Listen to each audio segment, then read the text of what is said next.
واقعہ پیش آیا ہوگا، وہ پہاڑ کہ جس نے یہ منظر اپنی آنکھوں سے دیکھا ہوگا، کیا وہ رسول خدا کی بارگاہ میں شکایت نہیں کرے گا؟ بانو کا خون بہا، وہ ریت راتوں کو ماتم نہیں کرتی ہوگی؟ ارے بدبختو، قرآن کی سورہ اتری ہے جس کا نام سورہ نساء ہے، اس میں عورتوں کا مقام، عورتوں کے تقدس، اس کی حرمت کے بارے میں اللہ سبحانہ و تعالیٰ نے کئی آیات ارشاد فرمائی۔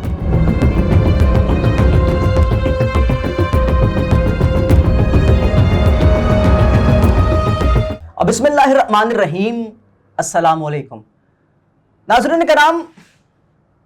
ایک دور تھا کہ جب حلال اور حرام کی تمیز نہ تھی، ایک دور تھا کہ جب بیٹیوں کو زندہ درگور کر دیا جاتا تھا، وہ دور تھا کہ جب بتوں کی پوجا عام تھی، وہ دور تھا کہ کالے کو کوئی اہمیت نہیں دی جاتی تھی۔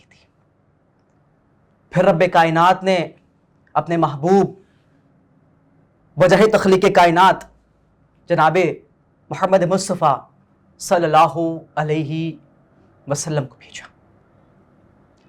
اللہ کے رسول جب اس دنیا میں تشریف لائے ناظرین کرام، تو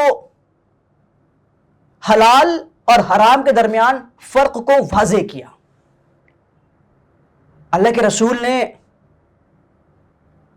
عورتوں کی، خواتین کی عزت بحال کرائی، یہاں تک کہ جب آپ کی صاحبزادی خاتون جنت جناب فاطمہ الزہرا سلام اللہ علیہا تشریف لاتی تھی تو آپ اپنی جگہ سے کھڑے ہو جایا کرتے تھے۔ آپ نے اس قانون کو ختم کرایا کہ جس قانون کے تحت بچیوں کو زندہ درگور کر دیا جاتا تھا۔ حجت الوداع کے موقع پر رسول خدا محسن انسانیت نے ارشاد فرمایا کہ اے لوگو، عورتوں کے معاملے میں خدا سے ڈرو۔ اللہ کے رسول نے واضح پالیسی سٹیٹمنٹ جاری کر دیا کہ خواتین کی عزت، اس کی حرمت، اس کے تقدس کو پامال نہیں کیا جائے گا۔ اللہ کے رسول نے یہ بھی فرمایا کہ کسی کالے کو کسی گورے پر، کسی گورے کو کسی کالے پر کوئی فوقیت نہیں ہوگی۔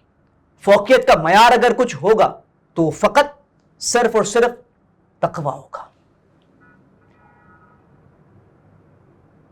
اور آج جس موضوع پر میں آپ سے مخاطب ہوں، یقین جانے وہ ویڈیو، وہ کلپ جب سے میری آنکھوں سے گزرا ہے، میں صرف یہی سوچ رہا ہوں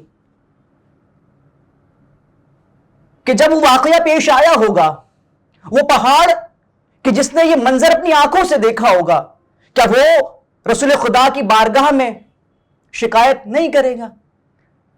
وہ آسمان کہ جس نے یہ تمام تر منظر اپنی آنکھوں سے دیکھا، کیا وہ راتوں کو روتا نہ ہوگا؟ وہ ریت کہ جس پر بانو کا خون بہا، وہ ریت راتوں کو ماتم نہیں کرتی ہوگی؟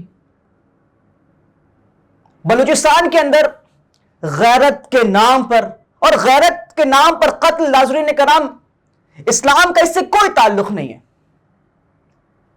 اسلام اس چیز کی اجازت نہیں دیتا ہے۔ اسلام بلکہ اس چیز کی اجازت دیتا ہے کہ اگر آپ کو کوئی پسند ہے تو اس سے نکاح کیا جائے، لیکن وہ بدقسمت جوڑا کہ شاید جو اپنی آنکھوں میں خواب سجائے بیٹھا ہوگا، واقعے کا پس منظر کیا ہے کیا نہیں ہے، چمگوئیاں ہو رہی ہیں کہ وہ جوڑا اس کی شادی 1.5 سال قبل ہوئی تھی، 40 دن قبل ہوئی تھی، اس بات سے کوئی تعلق نہیں ہے۔ تعلق ہے تو فقط اتنا کہ قتل ہوا ہے، اور قتل بھی ایک خاتون کا ہوا ہے۔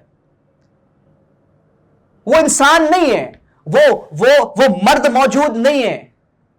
اب صلاح الدین ایوبی کی ضرورت ہے شاید ہمیں۔ بلوچ قبائل، میں ان کا بہت احترام کرتا ہوں، خواتین کے معاملے میں بلوچ بہت مضبوط بیانیہ رکھتا ہے، لیکن شاید یہ بلوچ وہ بلوچ نہیں ہے۔ انسان نما کتوں نے شیتل کو بے دردی کے ساتھ ناظرین کرام قتل کر دیا۔ بانو کو ایک گولی نہیں ماری گئی، انسان نما کتوں نے اسے بے دردی کے ساتھ درندگی کا مظاہرہ کرتے ہوئے 9 گولیاں اس کے جسم پر پیوست کر دی۔ بانو چلی گئی، وہ خواب بھی ختم ہو گئے، لیکن میں اور آپ شاید پھر سے اس زمانے جاہلیت میں جی رہے ہیں کہ جہاں بیٹیوں کو قتل کر دیا جاتا تھا، جہاں چھوٹی چھوٹی باتوں پر ایک دوسرے کے دست و گریباں ہو جایا کرتے تھے۔ انتہائی افسوس کی بات ہے، اب سب لوگ باتیں کر رہے ہیں اور باتیں ہوتی رہیں گی۔ مجھے بتائیں کہ کیا بانو کل رب کے حضور پیش ہو کر ان لوگوں کی شکایت نہیں کرے گی کہ جنہوں نے اسے بے دردی سے قتل کیا؟ جرغے کے نام پر آپ نے اپنی عدالت بنا لی ہے۔ کہا یہ جا رہا ہے کہ شیتل کے ہاتھ میں قرآن موجود تھا۔